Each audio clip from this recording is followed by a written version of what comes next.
Transition metal complexes की एक खास शेप होती है और वो शेप 3 चीजों से तय होती है। पहली, सेंट्रल मेटल आयन की इलेक्ट्रॉनिक कॉन्फ़िगरेशन।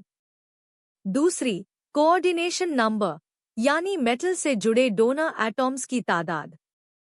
और तीसरी, लिगेंड्स की नेचर। इन तीनों से 4 कॉमन ज्योमेट्रीज बनती हैं: लीनियर, स्क्वायर, प्लानर, टेट्राहेड्रल और ऑक्टाहेड्रल। एक-एक करके देखिए। पहली ज्योमेट्री, लीनियर।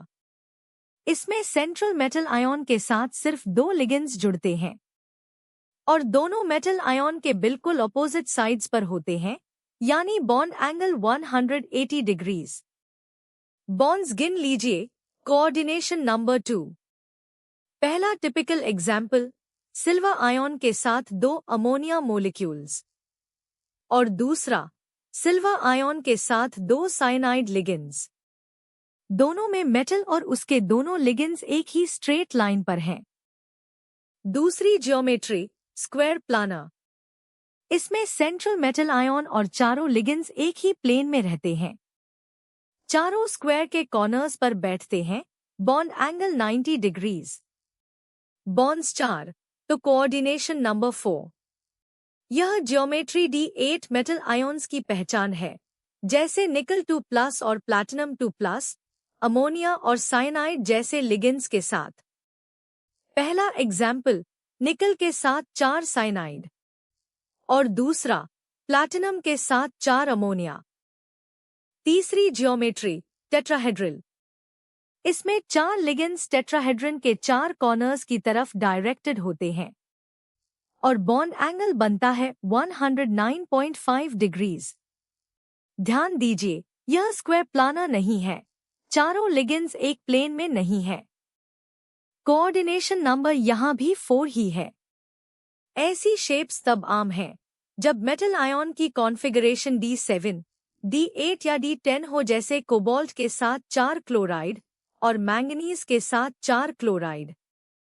और सबसे common geometry, octahedral.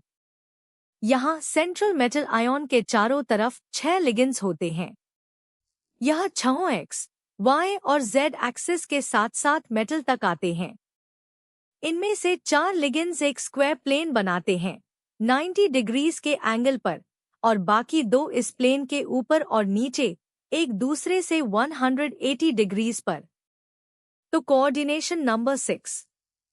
Common example, chromium 3+ के साथ 6 अमोनिया और दूसरा, कोबाल्ट 3+ के साथ 3 N लिगेंड्स। हर N बाइडेंटेट है, 2 डोनर नाइट्रोजन देता है, इसलिए कोऑर्डिनेशन नंबर फिर भी 6 ही रहता है। अब क्विक चेक कर लेते हैं। पहला, Lewis acid base concept complex formation को कैसे एक्सप्लेन करता है। Metal ion electron pair accept करता है, यानी लुईस एसिड। लिगेंड अपना लोन पेयर डोनेट करता है, यानी लुईस बेस। दोनों के बीच कोऑर्डिनेट कोवेलेंट बॉन्ड बनता है और यही कॉम्प्लेक्स है। दूसरा, क्रोमियम 3+ आयन के साथ 6 neutral water ligands. Overall charge क्या होगा? मेटल का चार्ज +3 और हर वाटर का चार्ज 0। टोटल हुआ +3 + 6 × 0, यानी +3। कोऑर्डिनेशन नंबर 6 है, तो शेप ऑक्टाहेड्रल। क्विक चेक जारी रखते हैं। तीसरा सवाल, मैंगनीज के साथ 4 क्लोराइड, कोऑर्डिनेशन नंबर 4। जियोमेट्री कौन सी होगी? 4 लिगेंड्स, तो जियोमेट्री होगी टेट्राहेड्रल, 109.5 डिग्रीज। चौथा, EDTA को हेक्साडेंटेट लिगेंड क्यों कहते हैं? क्योंकि एक ही मॉलिक्यूल एक ही मेटल आयन के साथ 6 कोऑर्डिनेट कोवेलेंट बॉन्ड्स बनाता है, 4 ऑक्सीजन और 2 नाइट्रोजन डोनर एटॉम्स से। और आखिरी, ट्रांजिशन मेटल आयन की 2 जरूरी फीचर्स। 1, वेकेंट d ऑर्बिटल्स जिनकी एनर्जी बॉन्ड बनाने लायक हो, और 2, आयन का छोटा साइज और हाई चार्ज डेंसिटी। तो चारों शेप्स एक साथ देख लीजिए। Linear, 2 ligands, 180 degrees, coordination number 2। Square planar, 4 ligands एक ही प्लेन में, 90 degrees, coordination number 4। Tetrahedral, 4 ligands तीनों डायमेंशंस में, 109.5 डिग्रीज, कोऑर्डिनेशन नंबर भी 4।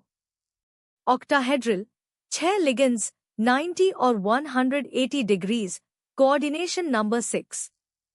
याद रखिए, शेप हमेशा इलेक्ट्रॉनिक कॉन्फ़िगरेशन, कोऑर्डिनेशन नंबर और लिगेंड्स की नेचर से तय होती है।